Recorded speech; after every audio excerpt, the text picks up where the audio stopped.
Welcome to HSBC Global Viewpoint, the podcast series that brings together business leaders and industry experts to explore the latest global insights, trends, and opportunities.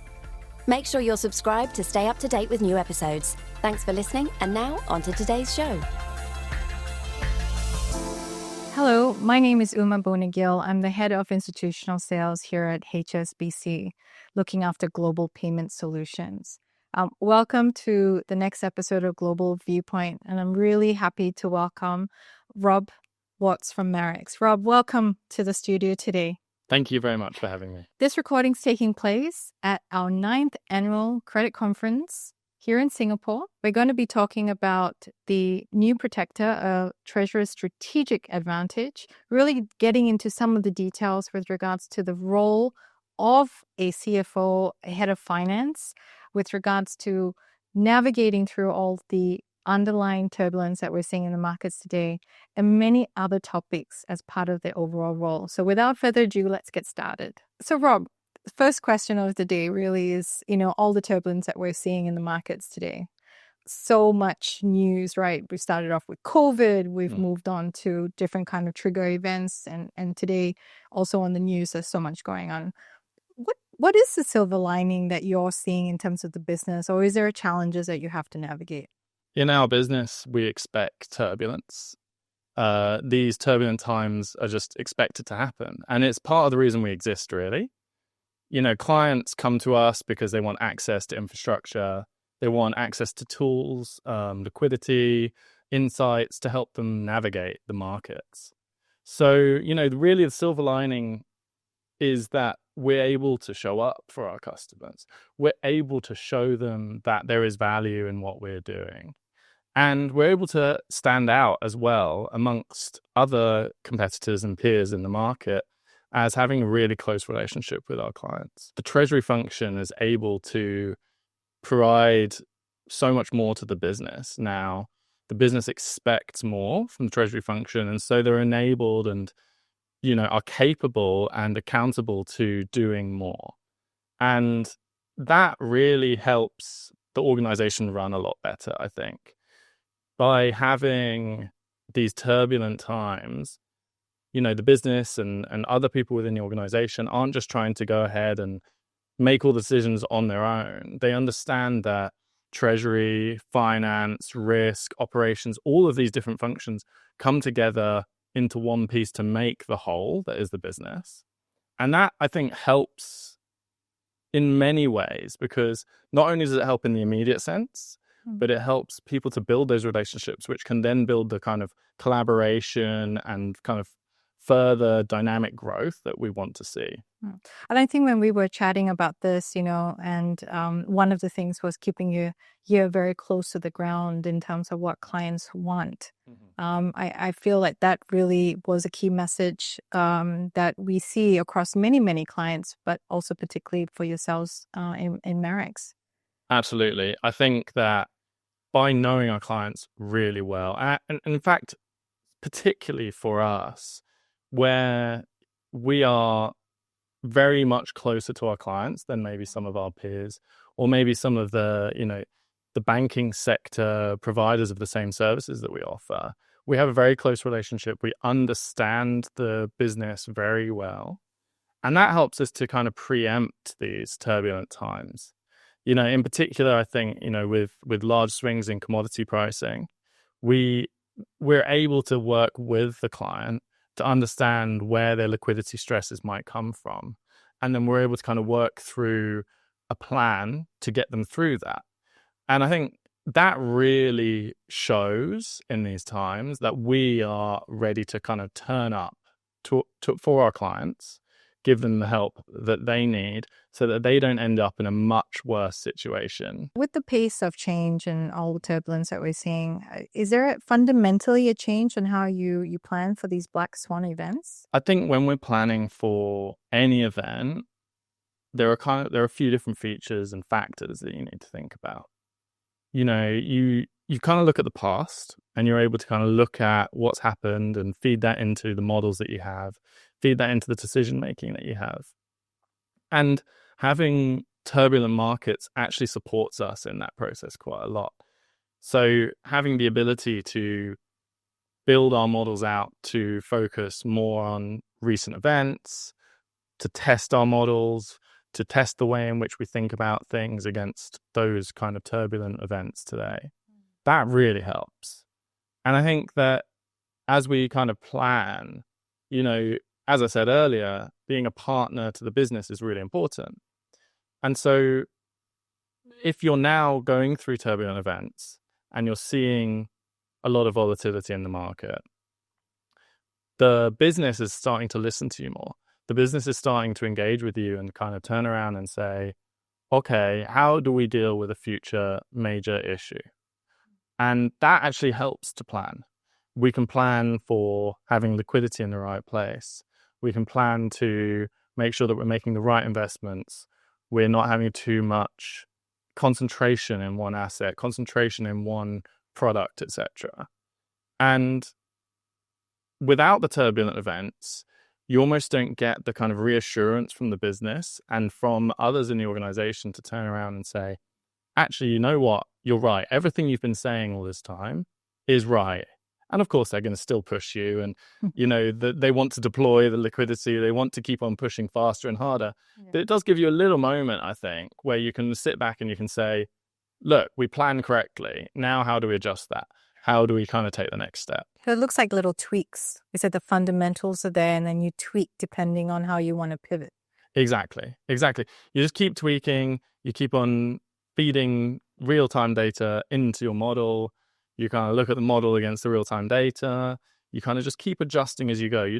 There's no, point if, a large kind of volatile event happens and everything's okay. Everyone was a bit scared. But you kind of got through the other side.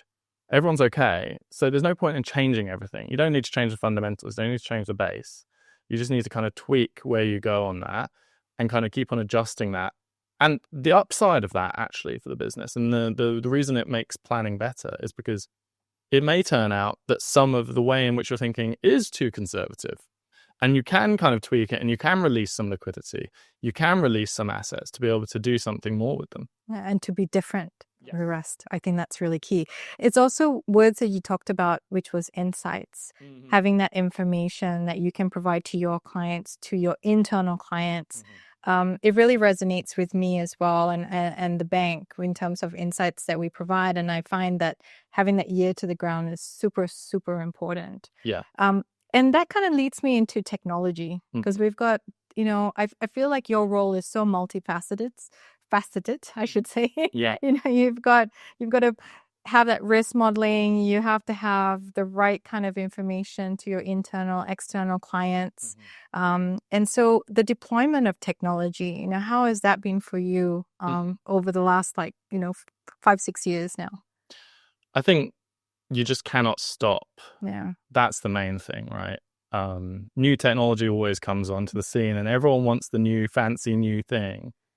And fortunately, we move pretty fast. So fortunately, we can deploy things pretty quickly. But, there's also an element where you have to kind of stop and think, is that the right thing to do? But also on the other side, you say, well, if I don't do that, what am I going to miss out on? So, when we're talking about technology today, there are kind of, at least from a treasury perspective, there's probably kind of two major changes that we're kind of seeing.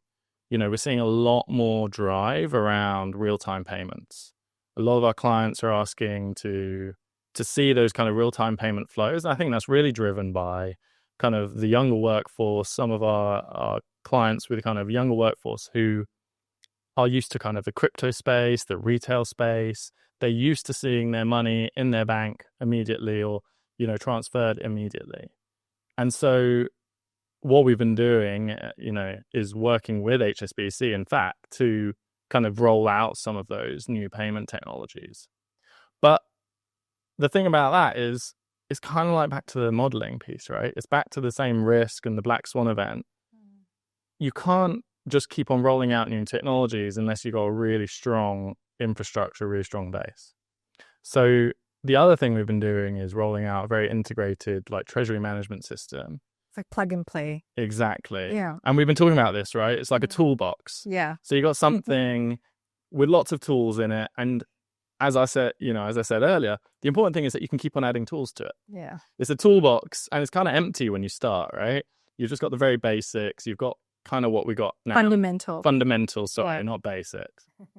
And you can build on top of that. So you can add new tools to it, add new features to it.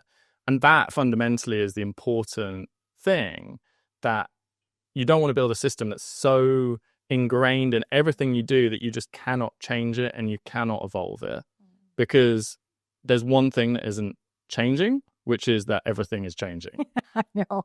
Tell me about it. The pace of change is incredible. Exactly. And I'm really looking forward to what's going to happen in terms of new technology.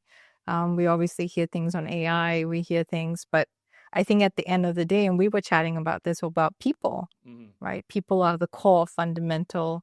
It's the glue in our business. So while you have this technology, how are you looking at people actually?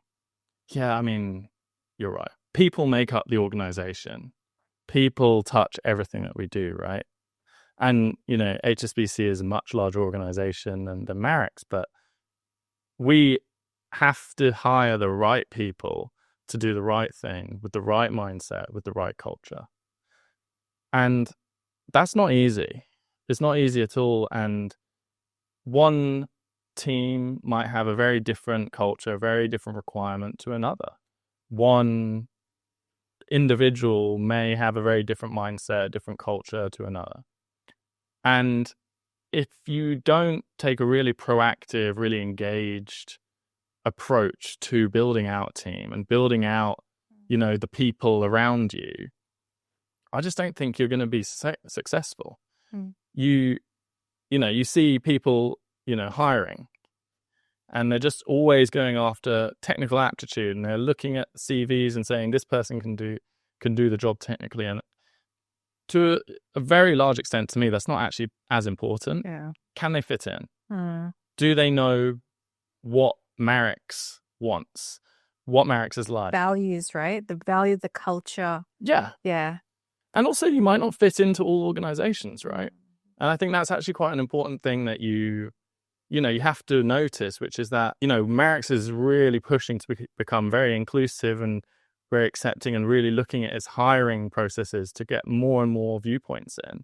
But at the same time, there are some people's kind of mindsets or culture that might not necessarily kind of align every kind of step of the way along the way, in terms of kind of our aspiration to grow and our very kind of driven approach to build things out. And so you have to be kind of very honest with yourself and say, who are we looking for? How do we want to continue to grow the business? But absolutely, people are right at the core of it. And if you don't get the hiring right, then it becomes much more difficult. Yeah, I absolutely agree. I mean, particularly like I see it in my team, where we need to have the right kind of, the right culture, very big in culture at HSBC. We really look at, even in the pillars of leadership, we have 6 pillars of leadership to really make even better leaders. Great leaders make even better leaders. Yeah. I think that's really important. And I find that, in supporting Marex, we need to make sure that we have the right teams to support each other, like to support you, to make sure that everything is working really well, and that building of trust is really, really fundamental and really key. Yeah. But it's interesting you say about leaders, right? Yeah. I think leadership is where it comes from. Yeah. You have to set it all from the top.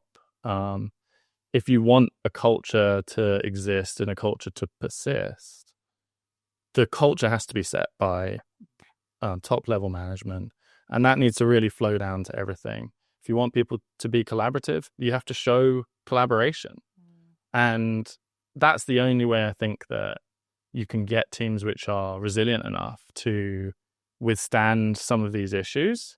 I guess bringing it kind of back to everything we talked about, the treasury function, the finance function, the risk function, all of these different functions that come together are so valuable and so important, because when you have these turbulent events, they can kind of deal with those issues head on.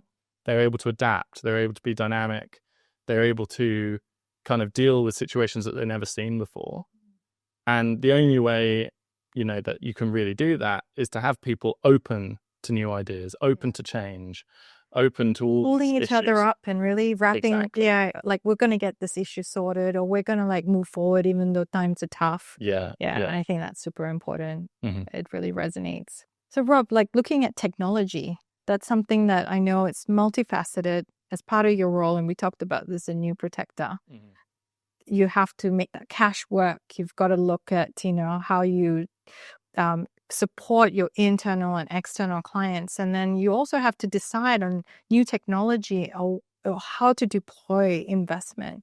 Are you able to share a little bit more about how you've been able to do that at Marex? Yeah, I mean, I think that's extremely important. Today, we're seeing more and more of our clients desiring faster payments. They're requiring everything to be faster, really. It's more dynamic. Things are moving so much quicker. And I think a lot of that is driven really by the clients who are coming in. They've got a younger generation of, new traders, new joiners in the organization, and they're used to this in their day-to-day life. Especially in the retail space, they're expecting to make payments immediately. And when they come into the institutional space that we're working in, and they're saying, well, why does it take, through the Swift network or whatever, a day or two to receive my cash? And so that, I think, is something that really keeps us on our toes. We need to keep on evolving to accept and deliver and really drive ahead of new payment technologies. And if we can continue to do that and integrate them into all of our different treasury management systems and into all of the systems that we have, then it becomes a huge advantage as a function, but also as an organization. It's amazing, right? The pace of change. Yes. I remember the old yellow envelope that used to get passed on in the office. And now it's like you click a button and everything happens throughout different platforms. Yeah. Across markets like real-time payments as well. You see, funds going across into different markets. But that ability to provide data, insights, true technology, I suppose that's really the end of the day where we're at. And I can't imagine what it's going to be like for the future, whether or not we'll be having, glasses and just tells us exactly where our positions are. And would that be amazing? I think we just have to keep on keeping up, right? Yeah. And just keep changing and keep on evolving with everything. Yeah, absolutely. As part of your role, it's so multifaceted, so much to think about, different events that are happening, technology, people. Mm-hmm. Really, in terms of where you've been able to look at, leveraging opportunities or looking for opportunities in the future, what are the key things that would be important to you in this, at this moment? As I've been talking about, treasury is a really important partner to all of the businesses internally. And that is kind of in the DNA of our organization and how we think about our clients. We work with our clients very closely so that we can understand their issues and so that they do not become really large issues and cause issues for us. And I think if you kind of take it and flip it on its head, we therefore need partners and support from all of the people within our ecosystem, all of the people that we work with, to be able to deliver that same level of high quality service to our clients. And so as we've been kind of discussing today, one of the things that's quite key to us is liquidity management. And with HSBC, we've been working really heavily through payments, like we mentioned earlier. On the panel, I mentioned, some cash pooling that we're putting in place, all the treasury management systems, which feed in from, data from HSBC, data from our internal systems. And all of that ecosystem, when it comes together, needs to work every time. So if you don't have a partner who's able to turn up and show up for you, then you're unable to show up for your partners. So we're very aggressive in how we want to deliver the best service for our clients. And so therefore, we're very aggressive with how important it is for our partners to be able to deliver that good service to us. And I don't think that anyone in this world, in the financial services industry, can get by without partners, right? You need other people, other organizations, other systems to be able to deliver the things that you want to be able to deliver. And so it's really important, I think, when you're choosing those partners, that they also understand what you want to do and understand where you want to go and what you want to deliver to your clients. I think the people aspect is definitely a glue, Hmm. and you have then the beauty of layering it with the toolkit with different types of solutions. Exactly. And that kind of then, we're able to deliver really, really well for our internal and external stakeholders, both from both sides. Exactly. So in saying that, Rob, thank you so much for joining us today. Thank you for all your support and in our partnership together. It's been so fantastic having you here in the studio with us. Thank you. And in this episode for Global Viewpoint. For the audience at home as well, thank you again for joining us here. Thank you for joining us at HSBC Global Viewpoint. We hope you enjoyed the discussion. Make sure you're subscribed to stay up to date with new episodes.